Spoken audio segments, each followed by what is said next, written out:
Selamat datang di pertemuan ke-8, itu untuk error correction model dengan saya Rashid dengan NIM H566. Jadi error correction model itu ialah model yang menggabungkan hubungan jangka panjang, yaitu kointegrasi dan dinamika jangka pendek antara variabel time series. ECM ini penting karena untuk menangkap penyesuaian variabel ke keseimbangan jangka panjang sambil memodelkan fluktuasi jangka pendek secara simultan. Dan ini digunakan pada ekonomi makro, keuangan, dan juga bidang-bidang lain yang melibatkan analisis dinamika variabel ekonomis kuartalan atau periodik. Dan yang menggunakan ECM ini diantaranya adalah peneliti ekonometrika, analisis makroekonomi, serta praktisi yang mempelajari variabel non-stasioner yang berhubungan. ECM ini digunakan pada saat data time series tidak terstasioner tapi ada hubungan keseimbangan jangka panjang. Dan caranya diantaranya yang pertama itu uji ADF. Kita pastikan ini harus non-stasioner. Lalu uji kointegrasi itu estimasi residual jangka panjang. Setelah kita kointegrasi itu ialah kita bentuk diferensi variabel dan lag residual. Ini adalah untuk membangun persamaan ECM. Lalu yang terakhir itu adalah estimasi OLS, di mana estimasi OLS ini merupakan interpretasi koefisien ekorsi dan dinamika jangka pendek. Sekarang kita ada di RStudio untuk demonstrasi ECM. Nah, di sini saya menggunakan data yaitu Canada dataset, itu ada di package vars. Lalu untuk variabel produksi itu prod dan tenaga kerja itu E. Jadi kita input dulu load package-nya vars, urka, sama t-series.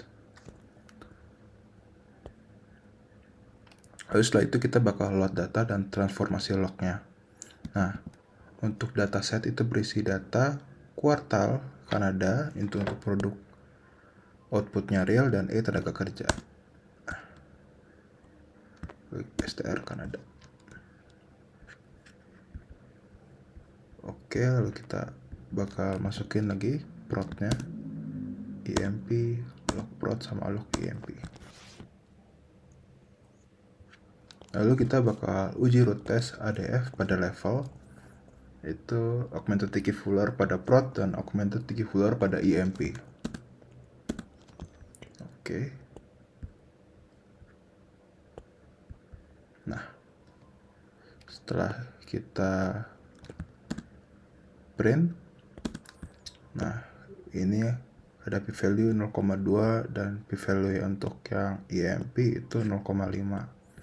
Lalu selanjutnya kita bakal angle Granger kointegrasi.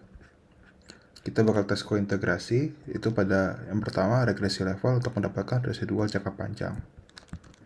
Kita tes kointegrasi, summary-nya, lalu residu.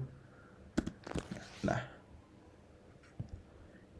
udah ada, lalu kita selanjutnya itu kita bakal plot residual kointegrasi. Nah, ini dia. Dari sumbu X itu ada indeks 0 sampai 100. Lalu untuk sumbu Y-nya itu residunya. Lalu kita buat diferensiasi dan lag residual.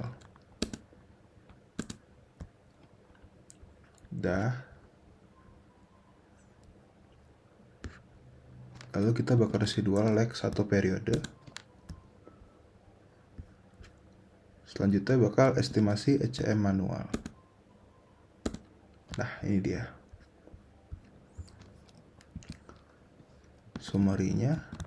Nah, itu kita bakal interpretasi hasilnya.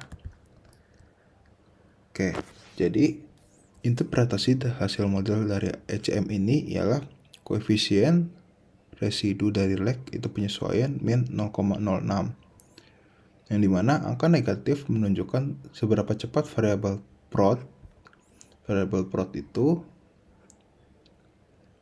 adalah output real produksi kembali ke keseimbangan jangka panjang saat terjadi di equilibrium. Lalu untuk koefisien D log IMP itu adalah E dari Kanada. E itu adalah tenaga kerja. efek jangka pendeknya adalah 0,7919, yang dimana menggambarkan pengaruh perubahan tenaga kerja terhadap pertumbuhan produksi per periode kuartal. Sekian, terima kasih.